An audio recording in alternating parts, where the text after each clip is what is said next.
안녕하세요. 창업가정신으로 만들어낸 아이디어를 구체화하는 꿀팁을 소개해줄 나도전쌤이에요. 자, 먼저 이 창업가정신 함양교육에 대해 소개를 하자면, 창업가정신을 기르는 것은 4차 산업혁명과 같은 사회변화에 대응해서 스스로 새로운 미래를 여는 힘을 키우는 것을 의미해요. 창업가정신의 콘텐츠와 프로그램에 대해 더 알아보고 싶다면 yep.go.kr 사이트에서 제공하는 다양한 프로그램에 참여해보세요. 창업가정신 함양 교육 프로그램 모형 단계에서는 창업가정신 열기, 창업체험활동, 창업가정신 다지기 총 3단계로 구성되어 있고, 사후 프로그램에서는 창업체험활동 단계의 문제인식과 아이디어 발굴, 아이디어 구현, 자원활용활동과 창업가정신 다지기 단계의 창업가치 재해석 활동을 체험하게 됩니다. 이 모든 활동은 다른 단계로의 순환과 이동이 자유롭게 이루어지는 모형임을 알고 활용하시면 좋을 것 같아요. 자, 이 창업가정신은 세상의 변화에 따른 문제나 기회를 여러분들의 창의적인 아이디어로 해결하고 세상에 긍정적인 가치를 만들어내는 것. 이런 창업가정신을 기반으로 세상의 변화나 기회를 포착해서 제품이나 서비스를 만드는 신생기업을 스타트업이라고 하는데요. 스타트업 캠퍼스는 한국의 실리콘밸리라 불리는 판교 테크노밸리에 자리 잡고 정보통신기술, ICT 분야의 첨단 기술을 활용한 스타트업의 성장을 돕는 기관입니다. 그래서 교육부와 한국청년기업가정신재단은 스타트업 캠퍼스 내에 창업체험 교육 전용 공간인 창업체험센터를 마련하여 8개 테마별 공간을 구성하여 다양한 체험의 기회를 제공하고 있습니다. 자, 그래서 오늘 여러분들과 함께할 아이디어 바퀴 활동에는 창업가정신을 키우기 위한 과정이 고스란히 녹아있는데요. 이름만 보면 사실 무슨 내용일지 뭘 해야 하는지 조금 막막할 수도 있을 것 같아요. 그래서 도전쌤이랑 같이 아이디어 바퀴 작성을 해보면서 창업가정신을 키우기 위한 과정을 경험해보기로 해요. 자, 그러면 음식을 요리하기 위해서는 재료가 필요하듯이 아이디어 바퀴를 작성하기 전에도 필요한 재료, 문제인식과 아이디어 발굴 단계가 있습니다. 이 문제 포착이라는 재료를 잘 준비할 수 있는 꿀팁 3가지를 먼저 공유드리도록 할게요. 잘 들으세요. 리슨! 1단계 행동 고르기. 행동 고르기라는 이름대로 우리 일상에서 하게 되는 크고 작은 행동들을 목록화시킨 후에 내가 불편함을 느꼈거나 개선시켜보고 싶은 행동을 고르는 거예요. 쉽죠? 자, 그리고 이어지는 2단계 행동 관찰하기. 1라운드 행동 고르기에서 골랐던 하나의 행동을 하게 되는 과정을 관찰자의 입장에서 세심하게 하나하나 관찰하고 기록해보는 거예요. 자, 예를 들어서 아침에 일어나서 양치를 하게 되는 과정을 예로 한번 들어볼까요? 양치 하면 뭐가 먼저 떠오르나요? 칫솔을 꺼내서 치약을 짜는 순서부터 생각할 수도 있겠지만, 양치라는 행동을 완성시키기 위한 준비 단계는 이미 그 전부터 접근을 해보면 좋을 것 같아요. 자, 그럼 아침에 일어난다부터 시작을 해볼까요? 아침에 일어나서 화장실로 이동을 하고 화장실에 불을 켜고 신발을 신고 세면대로 이동을 하겠죠. 거울 속 내 모습을 확인하고 한번 살짝 놀라고, 그리고 칫솔과 치약을 드디어 들고 뚜껑을 열고 한 손으로 치약을 짠 후 뚜껑을 닫고 이제 드디어 양치가 시작이 되는 거예요. 자, 그러면 마지막 3단계 불편함 골라내기. 2라운드 행동 관찰하기에서 기록하고 관찰했던 내용들을 다시 한번 훑어보면 해결해야 될 불편함들이 조금씩 보이기 시작할 거예요. 여기서 선택된 최후의 불편함이 싱싱한 재료로 활용될 거예요. 자, 이제 아이디어 바퀴의 한가운데에 우리의 불편함 키워드를 넣고 본격적으로 요리해보는 시간을 가져볼 건데요. 아이디어 바퀴에 적힌 하나의 불편함 키워드로 다양한 결과물들을 내기 위한 조리 방법이라고 생각하시면 쉬울 거예요. 도전쌤은 양치를 기록하고 관찰해보니 사실 양치 자체가 어려웠던 게 아니라 아침에 자꾸 늦잠을 자서 양치를 안 하게 됐던 거였어요. 그래서 아침에 일어나기를 아이디어 바퀴 중앙에 놓고 시작해볼게요. 자, 그래서 이 아이디어 바퀴를 보면 반복할 수 있게 하기, 합치기, 크기를 바꾸기, 조립 분해하기, 움직이게 하기, 없애기, 강화하기, 이 7가지의 방법이 있는데요. 이 7가지의 방법을 활용해서 어떤 아이디어 요리가 가능할지 예시를 드리도록 하겠습니다. 반복할 수 있게 하기. 아침에 스마트폰으로 저는 알람을 많이 맞추곤 하는데 이 알람이 계속해서 반복되게 하는 거예요. 자, 그리고 두 번째, 합치기를 활용해 볼게요. 알람의 개념만 활용을 하는 게 아니라 수학 문제라는 개념을 알람으로 가지고 와서 스마트폰으로 수학 문제를 풀어야만 알람이 멈춰 멈출 수 있는 어플리케이션을 만들어 볼 수도 있을 것 같아요. 자, 그리고 세 번째, 크기를 바꾸기. 때때로 알람 소리를 못 듣게 되는 경우가 있어서 잠에서 깨지 못하는 경우가 있었어요. 그래서 이 알람 소리를 핸드폰 자체의 볼륨 설정과 상관없이 알람 소리의 크기가 엄청 크게 들릴 수 있게 설정되는 어플을 활용해 볼 수도 있을 것 같습니다.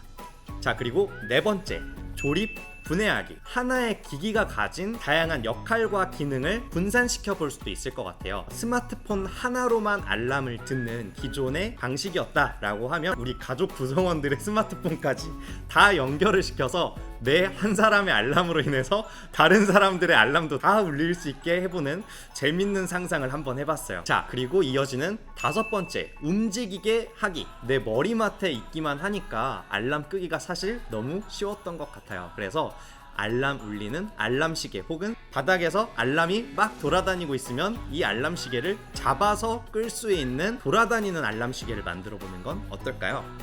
그리고 여섯 번째, 없애기. 알람 종료 버튼을 없앤다 라고 한번 상상을 해보는 거예요. 알람 종료 버튼 대신에 분쇄기가 알람 시계에 달려 있어서 내가 제때 일어나서 지폐를 꺼내지 않으면 이 지폐를 분쇄기가 갈아버리는 거예요. 돈을 지키려면 제 시간에 일어나야 돼요. 그리고 일곱 번째, 강화하기. 목표를 달성하면 포인트를 주는 모임 어플리케이션을 만들어서 동기부여, 일어나야겠다라는 동기를 강화시켜 줄 수 있는 아이디어와 어플리케이션을 만들어 볼 수도 있을 것 같아요. 자, 이렇게 아이디어 바퀴를 활용하면 하나의 불편함 키워드로부터 더 많은 아이디어와 해결 방법을 찾아볼 수 있을 거예요. 자, 그럼 이제 이 아이디어 바퀴를 활용해서 아이디어 빙고 게임을 소개해 줄게요. 첫 번째, 각 조원들이 아이디어 바퀴 활동지를 하나씩 갖고 우리 조가 전 시간에 찾았었던 문제 혹은 불편함 키워드를 골라 아이디어 바퀴 중앙에 위치시켜주면 되겠습니다. 한 사람당 한 장씩이에요. 자, 두 번째, 아이디어 바퀴의 키워드를 활용해서 1인당 3개의 아이디어를 포스트잇 하나에 하나씩 총 3개의 포스트잇에 적어주시면 되겠습니다. 한번 적어볼게요. 수학 문제 풀이, 분쇄기가 달린 알람 시계. 세 번째는 가족들의 스마트폰과 연결된 알람 시계. 이렇게 자기의 아이디어가 포스트잇 하나에 하나씩 3개가 적혔으면 각 아이디어당 2개씩 포스트잇이 적힐 수 있게 작성을 해주시면 되겠습니다.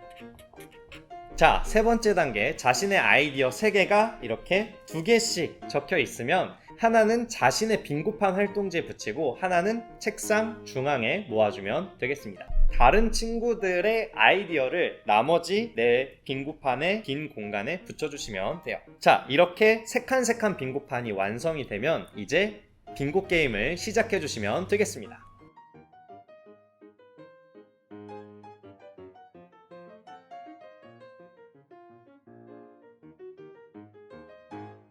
빙고 게임을 잘 맞췄다면 빙고를 먼저 달성한 친구부터 가장 해보고 싶은 아이디어를 조원들에게 소개해주면 되겠습니다. 자, 요리를 할 때도 요리를 다 만들고 나면 마지막 가장 중요한 단계가 있어요. 플레이팅 단계입니다. 아이디어 바퀴 작성과 빙고 게임을 통해서 최종적으로 선택된 하나의 아이디어는 더 효율적으로 전달하고 조금 더 다듬어지기 위해 아이템 설명서에 옮겨지는 과정을 거치게 됩니다.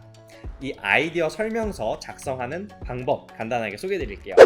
이 아이템 설명서는 여러분의 아이디어가 시각적으로 잘 드러나게 설명하는 것으로 단순하게 그림으로 잘 그려내는 것뿐만 아니라 기능이 잘 드러나게 표현하는 것, 그리고 실행 순서가 잘 드러나게 표현되는 것, 그리고 그림만 보고도 쉽게 이해가 되도록 표현되는 것이 중요합니다.